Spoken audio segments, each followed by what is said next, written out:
Hey everybody, welcome back to another episode of Tanner's Favorite Things. I'm Tanner Knight, and today we've got a box. I think you can probably tell that this is a guitar box based on the shape and size, but let's go ahead and open it up and see what's inside. Got a little bit of trash in here, but looks like it was packed pretty well. So let's just rip this thing out of here and see what's inside. All right, so we have a very light guitar for me to be able to just manhandle this thing with one hand. Very small case, and if you are a frequent watcher of this channel, this will be a different style of guitar than we're used to. Usually you'll see electric guitars and basses and amps and all of that on this channel, but today we've got something slightly different. Let's take a look. In this case, we have a classical guitar.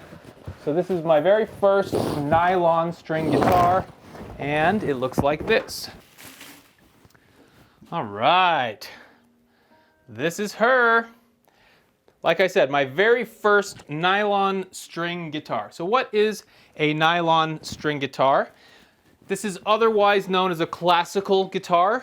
The classical guitar does not usually have steel strings. It has either nylon or more traditionally gut wound strings, which I believe are actual guts from animals, but this here is nylon, and it's a very old guitar. This is actually the oldest guitar that I own now. Let's see if we can get a date off of there. It says 6.5 in the very first position of the serial number, which I believe dates this to 1965.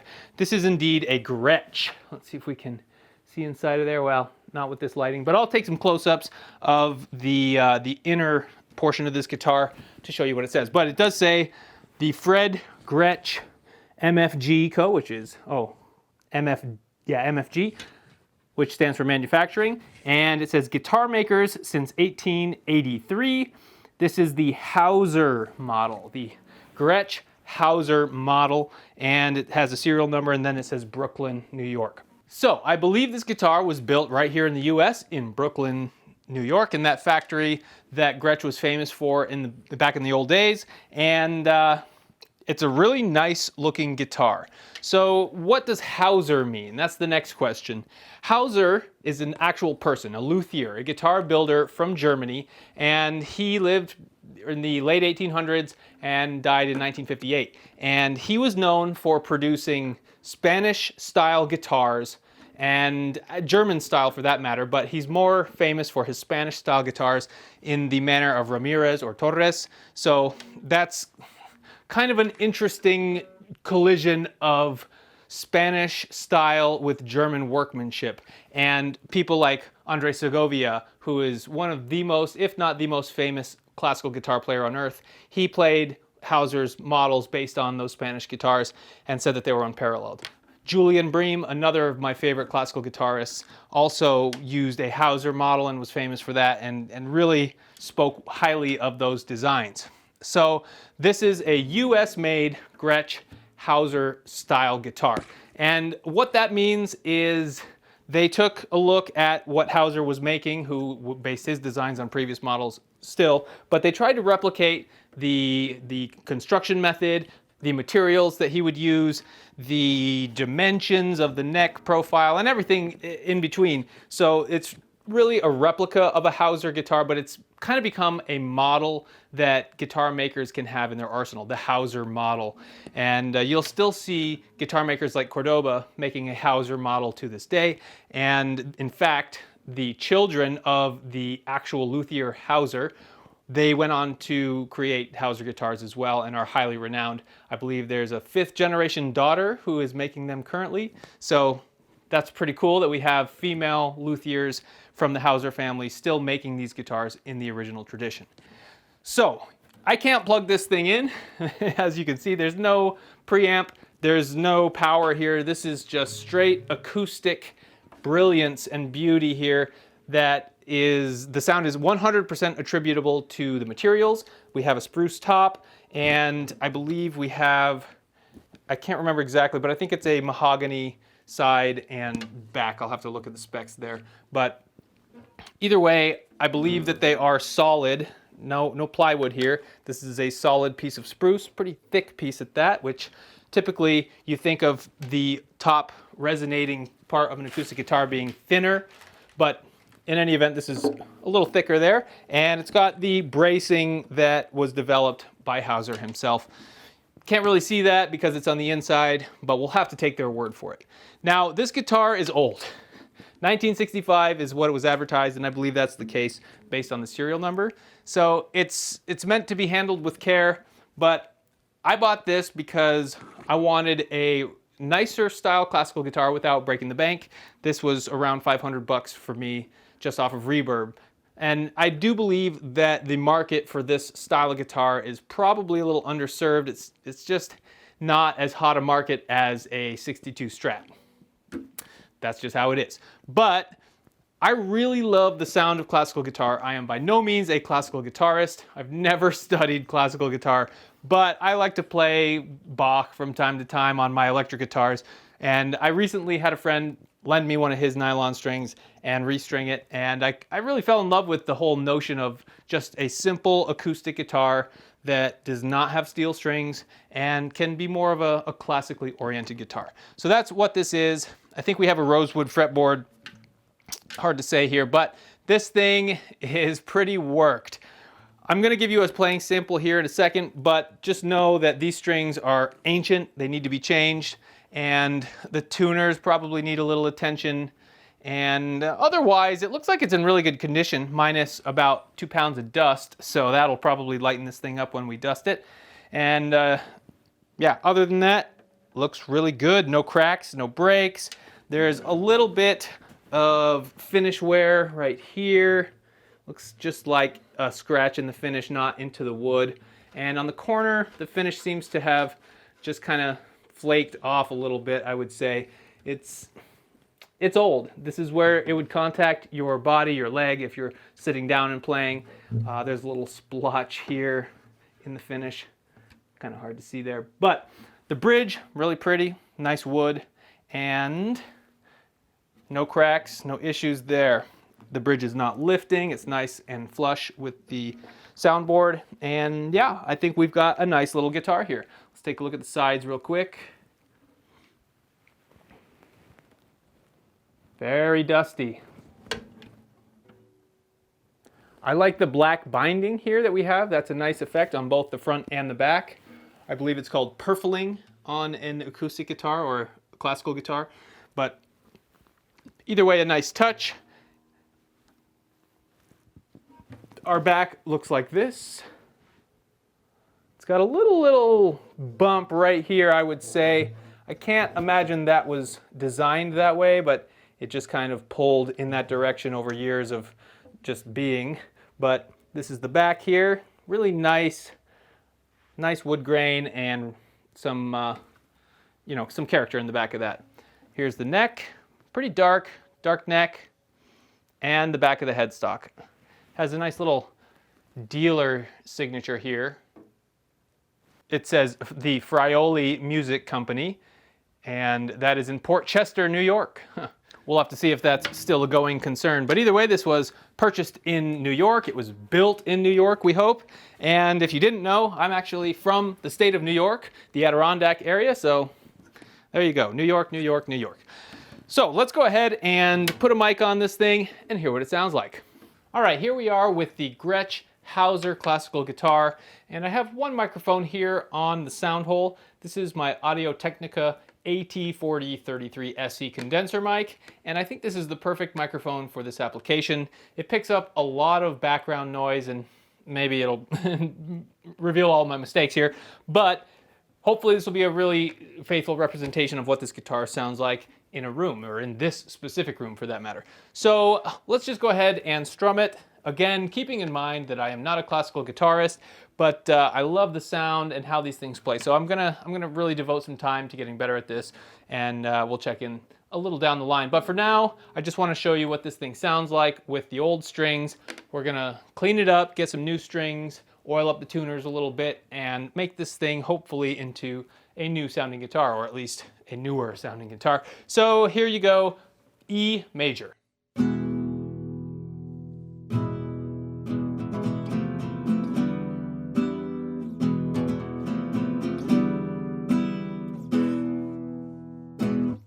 little flamenco style. Again, I'm not a flamenco or classical guitarist, so keep that in mind.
So, a very different guitar than you might be used to seeing on this channel, like I said, but let's go ahead and clean this up. It might be a few days before I can get some strings, so I might have different clothes, but either way, we're going to continue working on this guitar and making it sound and feel and look great. So that's your first introduction to this guitar with really, really worked ancient nylon strings.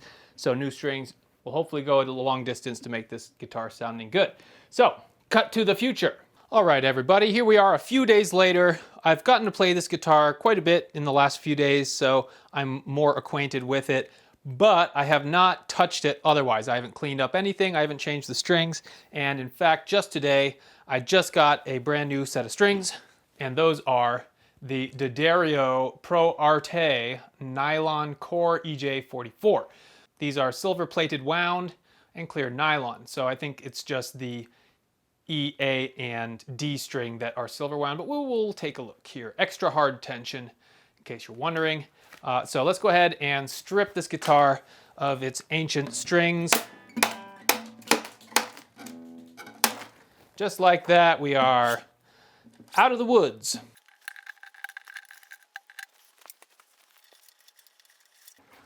So these nylon strings are not affixed to the guitar like an actual electric guitar or even a steel string acoustic where you have a ball end and they go around tuning pegs.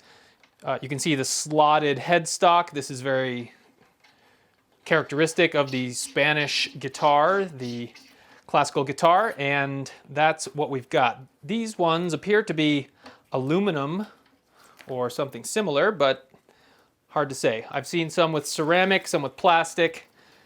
I think aluminum's probably a better material, nice and light, nice and strong. And they just wind around here. There's a hole through the aluminum barrel portion and just got to wind it through there. So it's 3 down.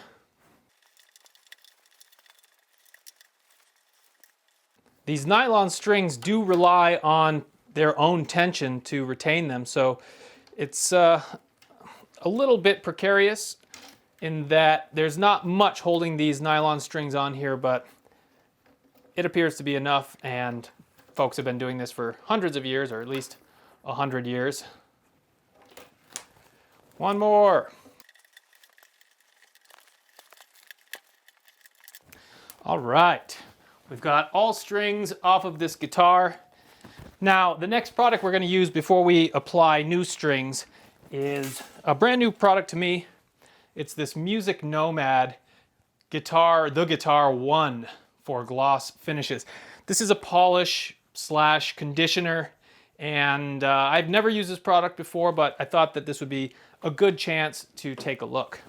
And while we're taking looks at things, let's go ahead and look inside of here.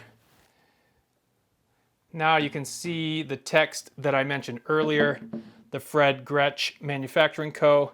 Guitar maker since 1883, Hauser model, 1601 or 7 serial number, and Brooklyn, New York. So there you go, that's the interior of the guitar.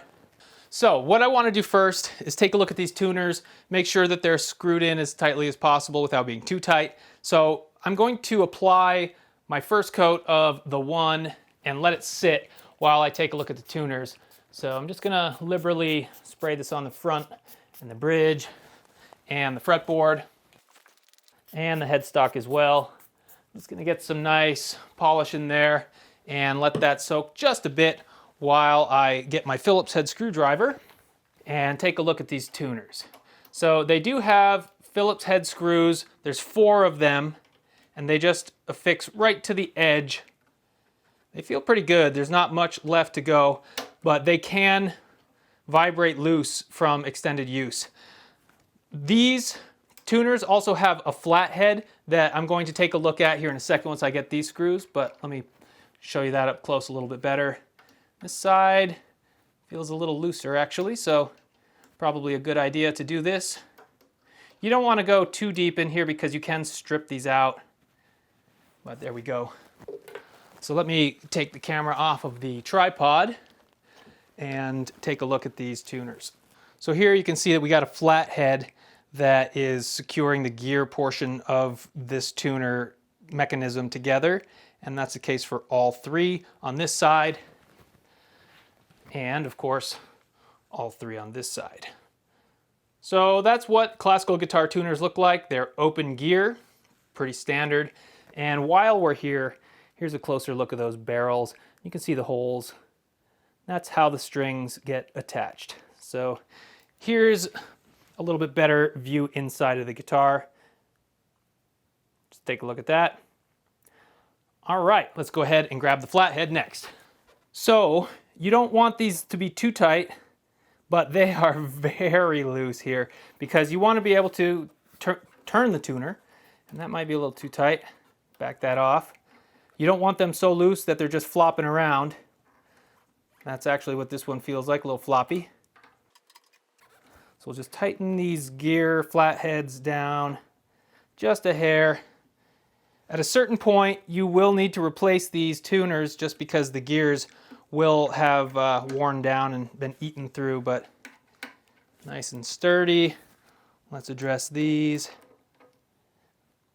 All of these are very, very loose. Probably haven't been tightened in years. All right, there we go. I would say that that addresses our tuners just nicely. Now let's go ahead and wipe down our first layer of polish and see how it looks. Just using a chamois here, nothing too special. This polish does look like it has a little bit of green in it. I'm not sure if that's media that they put in there or if that's the actual color of the liquid, but it's a little green. Again, I can't imagine that this guitar has been polished or even wiped down in 20 years or more by the looks of it.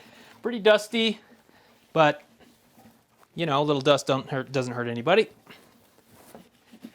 There we go, starting to get into the polish with this stuff here. I'm a little careful on this edge. Remember, we had some lacquer that kind of flaked off there, and it's not the end of the world, but we don't want to take any more than we absolutely have to. So we also don't want to leave any moisture in open spots like this little crack here, so we'll get that nice and good. Polish it down. Oh yeah, this spruce top is really coming together nicely now. Looks very, very nice. If I had to guess, I'd say that this bridge is mahogany. Could be something else dark like cherry or maybe walnut, but it looks like mahogany. I guess it could be rosewood too, since we do have what I assume to be a rosewood fretboard. So now with the fretboard, can be a bit more aggressive. This is straight up wood. I don't believe there's any lacquer or any finish on it, so we just want to get any grime, finger grime off of here. And in fact, I'm going to do a second layer on this fretboard once this one looks a little dry, because we want this to be conditioned and cleaned simultaneously. There, I'd say that's looking good. Another layer of that, and I'll wipe down the headstock next. Very nice. This is as good a time as any to admire the fretboard. It's all very smooth and rounded off. There's no fret sprout whatsoever. That is rock solid. Hasn't changed in however many years this guitar has been around. Okay, our front is looking good. Let's turn around and start the back. I'm going to start with the neck joint here. Let this seep in a bit, or at least just spread out a bit. That is cleaning up nicely. Very nice. Again, I'm not 100% sure what the material of the back and sides are. If I had to guess, again, I would say rosewood, maybe mahogany. It's hard to say with a guitar of this vintage.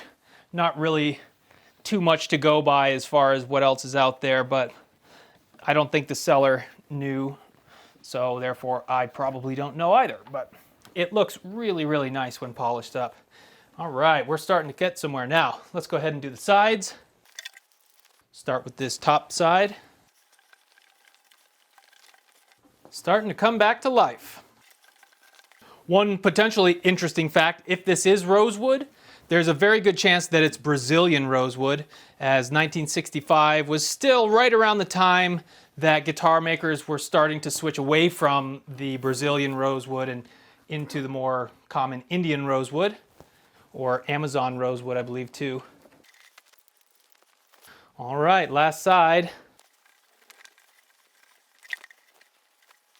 All right, I think that's looking good. This fretboard, again, is looking pretty dry.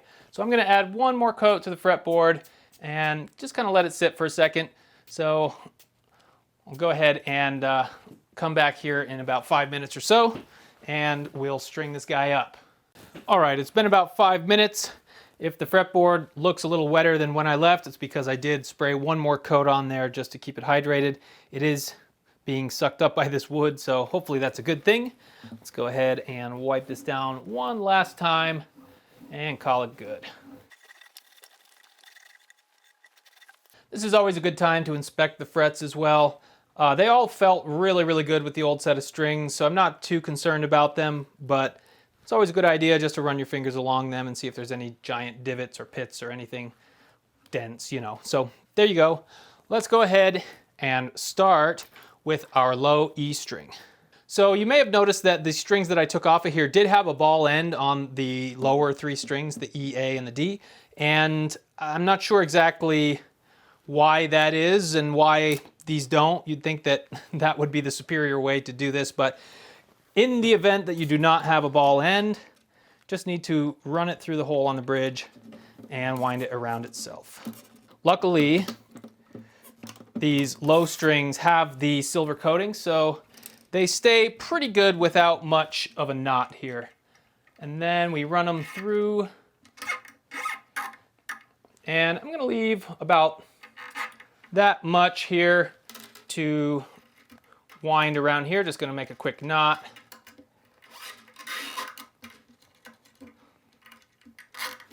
There we go. Now we can, I'm gonna use my tuner, my tuning tool to speed this process up. Just have to remember which way to turn these. I think it's this way.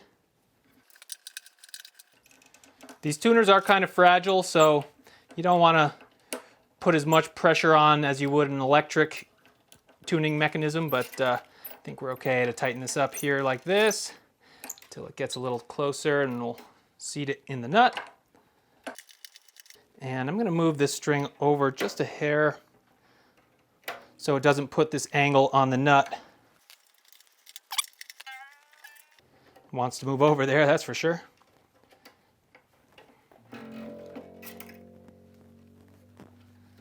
All right, we don't want to put too much pressure on this right now. I'm going to leave the tail underneath here, but you can see that we're seated in the bridge and seated in the nut, so we're good to go. Let's go with the A string next.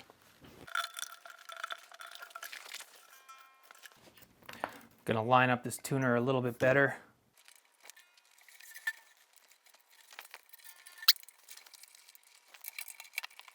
This one's a little tougher, so I'm just gonna do it by hand instead of trying to strip anything here.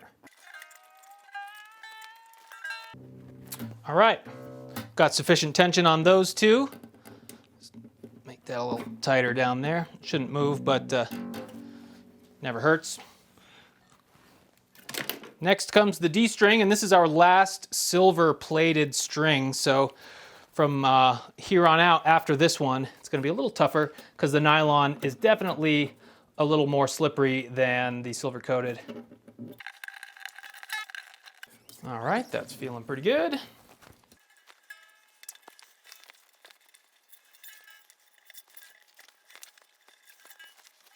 See if I can use the tuning mechanism on this.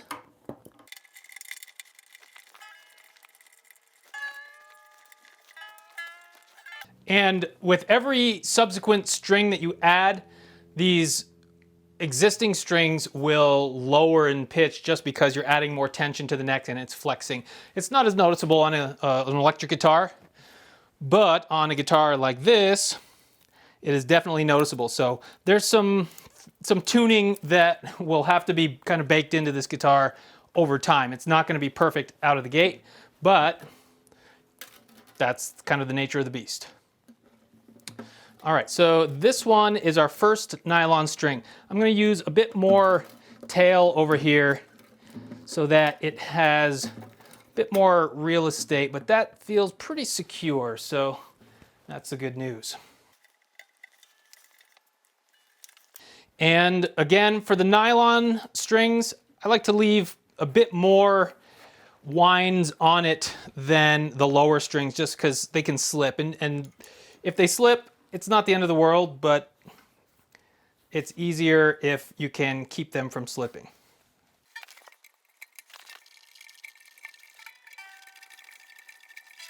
Starting to get some tension.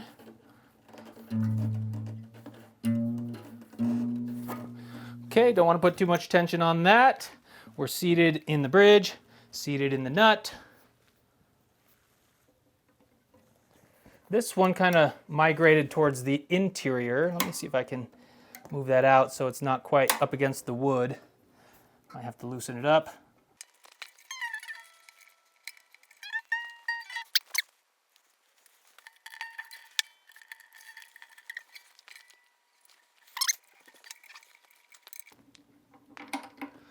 This one requires a little bit of leverage.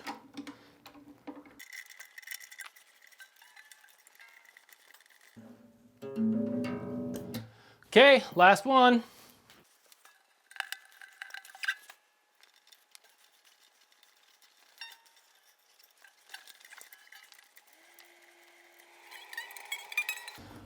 Okay, we have the whole thing strung back up. Let's see if we can tune it.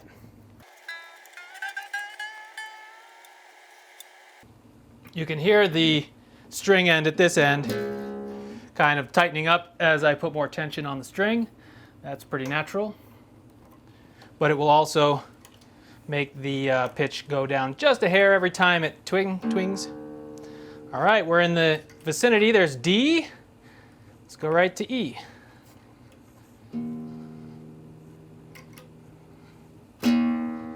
D sharp. All right, we are in the vicinity of E.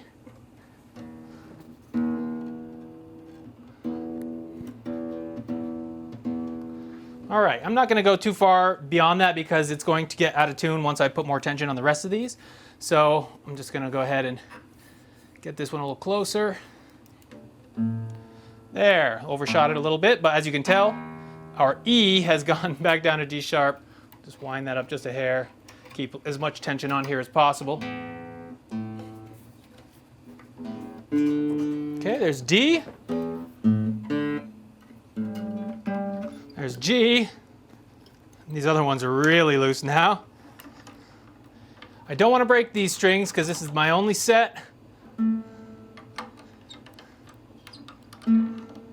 Okay, there, we're at B. Nope, that's still A. So this one is slipping down here. Remember I mentioned that?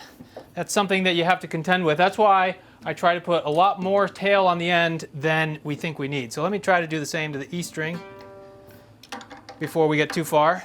I'm going to double knot this just in case. Okay, this one, slipping just a bit. I think I'm going to have to redo this one. God damn it.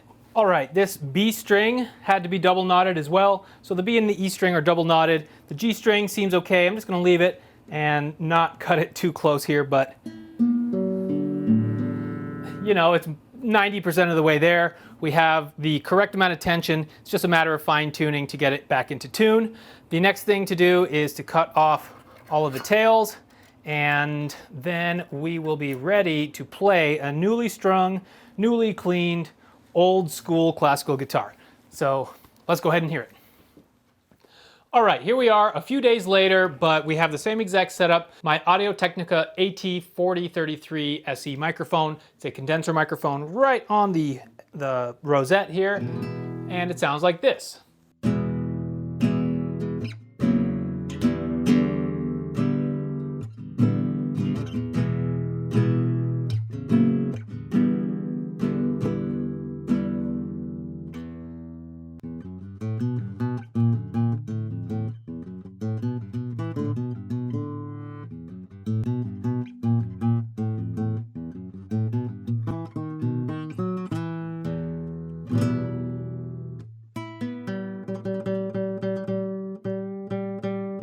The G string wants to wander. All three of the higher strings, the G, the B, and the E, are the offenders when it comes to getting out of tune. And that's pretty standard for all guitars. These are the most tensioned strings on the guitar, and they are the less material out of the 6 of them here. We have just nylon, whereas these are nylon core with some silver winding around them, and they stay pretty well in tune. They want to go out of tune a lot on the first go around, so just please know that that happens with these types of strings. They take a while to bed in, but they sound like this.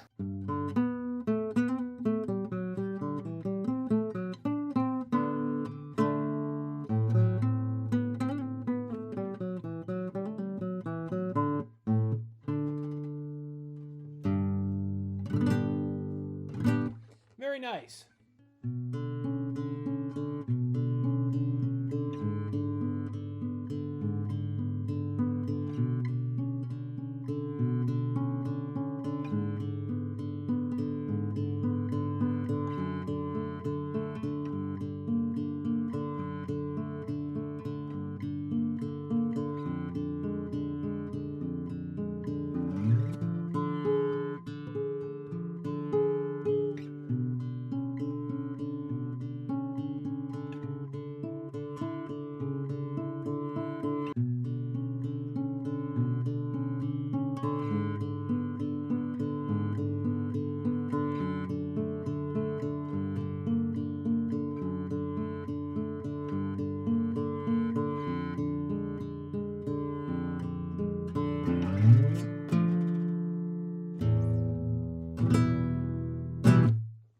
Let's check tuning one more time. E, little low.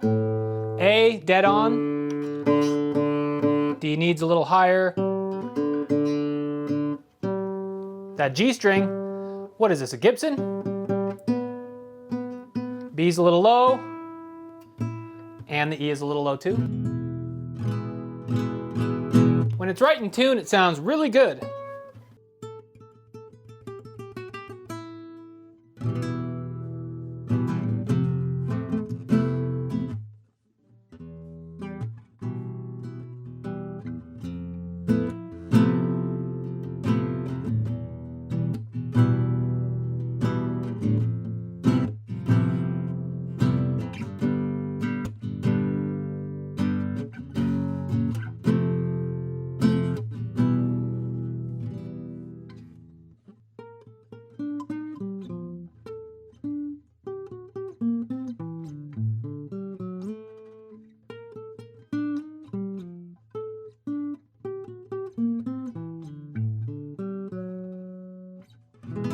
Sounds really good up on the neck as well. no fret buzzing, really nice. So that's pretty much what I wanted to accomplish with this video. Get some new strings on here, clean it up, hear what it sounds like, take a look inside of the hole, and yeah, really nice guitar, very lightweight, very easy to handle, very easy to play.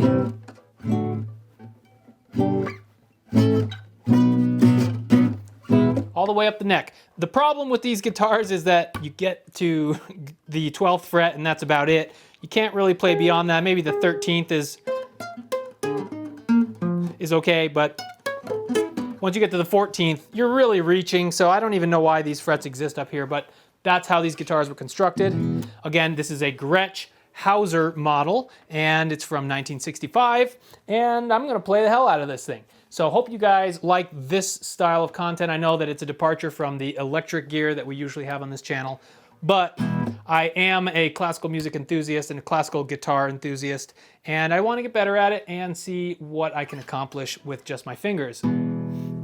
Oh man, this thing needs to be tuned already. So it's going to take a little while to bed these strings in. Nylon has a lot of compliance. It's plastic basically, so it stretches, and at a certain point it will stretch to where it won't stretch anymore and it will be perfectly in tune. But until then,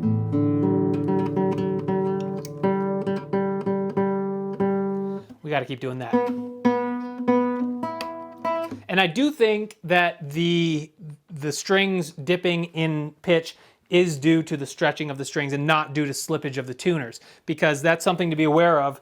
If your tuners are slipping or if your knots are slipping down here, that will also affect the tuning of the guitar. But I'm pretty sure this is all just nylon strings being stretched, being bedded in, and figuring out what their optimum tension is. So there you go, Gretsch classical guitar. Let me know if you have any questions or if you want to see anything else on this thing, and maybe we'll bring it back in the future. Please like and subscribe if you haven't already. That always helps. My name is Tanner Knight, and I will see you on the next one.